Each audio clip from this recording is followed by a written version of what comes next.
Hello good morning guys.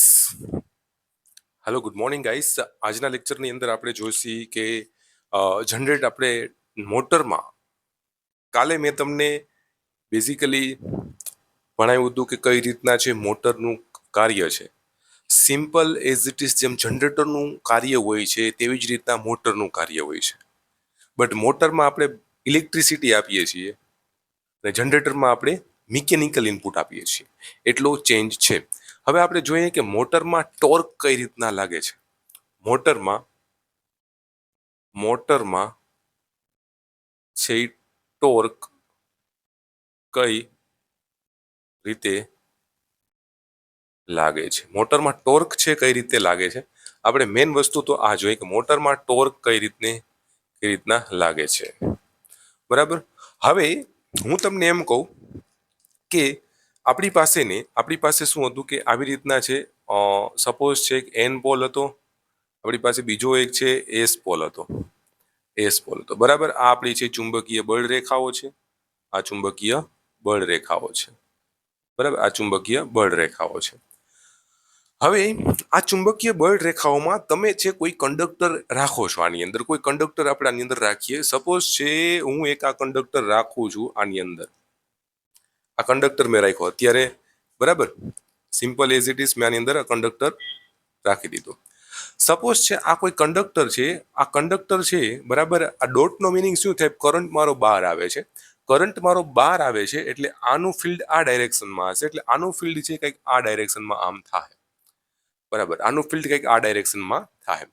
હવે તમે sir એમ કહેશો કે આનું ફિલ્ડ આ ડાયરેક્શનમાં છે તો આ કંડક્ટરને તમે કોઈ મેગ્નેટિક ફિલ્ડમાં મૂકી દો. આ કંડક્ટરને મૂકી દો તો શું થાય કે ભાઈ આ કંડક્ટર આવી રીતના છે. આ કંડક્ટરનું ફિલ્ડ આવી રીતના છે. એટલે આ ફિલ્ડ છે આને શું કરશે? ડિસ્ટર્બ કરશે. આનું ફિલ્ડ આને શું કરશે? ડિસ્ટર્બ કરશે. એટલે શું થશે કે આ જે સીધી રેખા હતી ને થોડીક આમ આડી થાય. થોડીક આમ શું થાય? આડી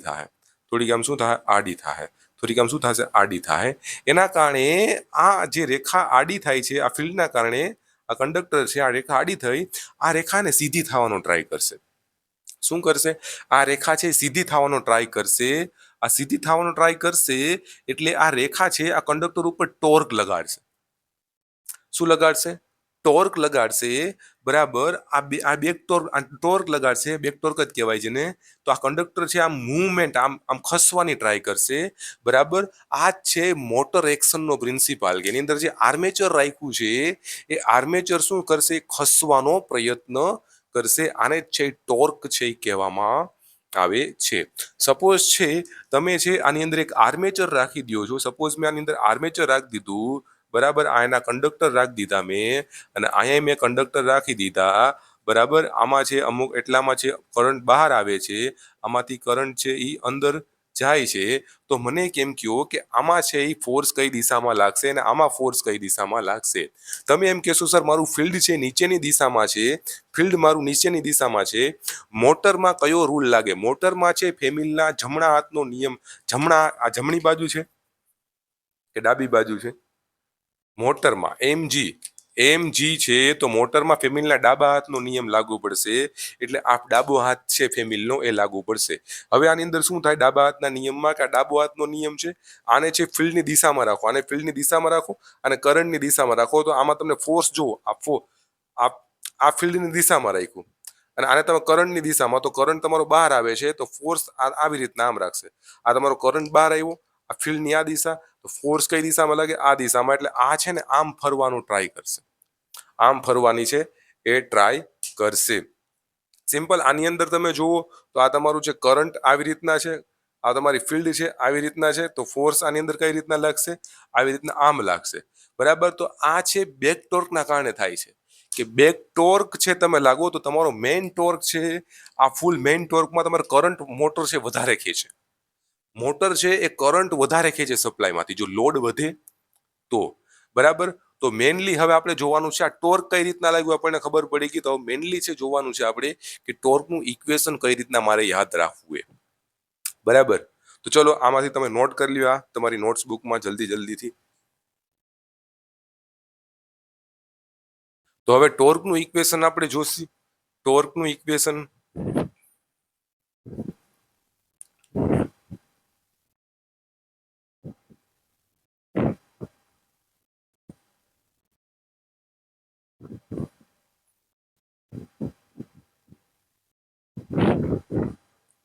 ચલો, ટોર્કનું બેઝિકલી ઇક્વેશન શું છે? ટોર્ક આર્મેચર ટોર્ક કેટલો લાગે છે? 1/2 ઇન્ટુ પી ફાઈ ઝેડ અપોન એ મલ્ટીપ્લાયમાં આઈ એ. આ આપણા ટોર્કનું ઇક્વેશન છે.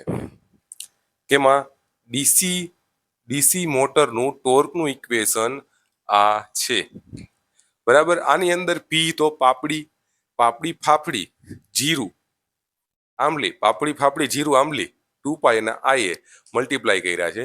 બાકી આમાં જો આ બધું કોન્સ્ટન્ટ હોય છે, આ કોન્સ્ટન્ટ હોય છે, પોલ કોન્સ્ટન્ટ હોય છે, આ કોન્સ્ટન્ટ હોય છે, તો ટોર્ક છે તમારો કેના ઉપર આધાર રાખે છે? ફાઈ અને ઇન્ટુ આઈ એ ઉપર ટોર્ક તમારો આધાર રાખે છે.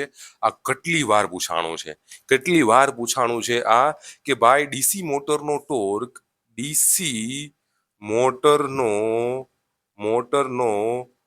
ટોર્ક કેના ઉપર આધાર રાખે છે? બરાબર. પોલ ઉપર તો આધાર રાખે, જેડ ઉપર આધાર રાખે, એ ઉપર આધાર રાખે છે, પણ એ કોન્સ્ટન્ટ હોય. જો આ કાંઈ ના આપેલું હોય તો તમે એ આન્સર આપી શકો. બરાબર. તો તમે કહેશો કે ફ્લક્સ ઉપર આધાર રાખે છે. ફ્લક્સ ઉપર એટલે ચુંબકીય ક્ષેત્ર ઉપર આધાર રાખે છે. બરાબર. કેટલી માત્રામાં છે? અને આર્મેચરના કરંટ ઉપર આધાર રાખે છે. બરાબર. ફ્લક્સ ઉપર આધાર રાખે છે, ચુંબકીય ક્ષેત્ર ઉપર આધાર રાખે છે, અને આર્મેચરના કરંટ ઉપર આધાર રાખે છે.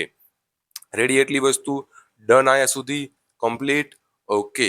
આ ટોર્ક એના ઉપર, આ બેક ઈએમએફ મેં તમને કાલના લેક્ચરમાં કીધું હતું. બેક ઈએમએફ કેના ઉપર આધાર રાખે છે? ફાઈ અને સ્પીડ ઉપર બેક ઈએમએફ આધાર રાખે છે. ટોર્ક કેના ઉપર આધાર રાખે? ફાઈ અને આઈ ઉપર યાદ રાખે છે. બેક ઈએમએફ ફાઈ અને એન ઉપર છે આધાર રાખે છે. બરાબર. એટલી વસ્તુ આપણને ખબર હોવી જોઈએ અહીંથી. બરાબર. ઓકે. આગલા લેક્ચરમાં આપણે જોઈએ કે ભાઈ ડીસી શન્ટ મોટર કેને કહેવામાં આવે છે, ડીસી સિરીઝ મોટર કેને કહેવામાં આવે છે. બરાબર. આઈએમપી છે ડીસી શન્ટ મોટર અને ડીસી સિરીઝ મોટર, જનરેટર જેવું જ છે. બરાબર. Ready? Okay guys, bye bye.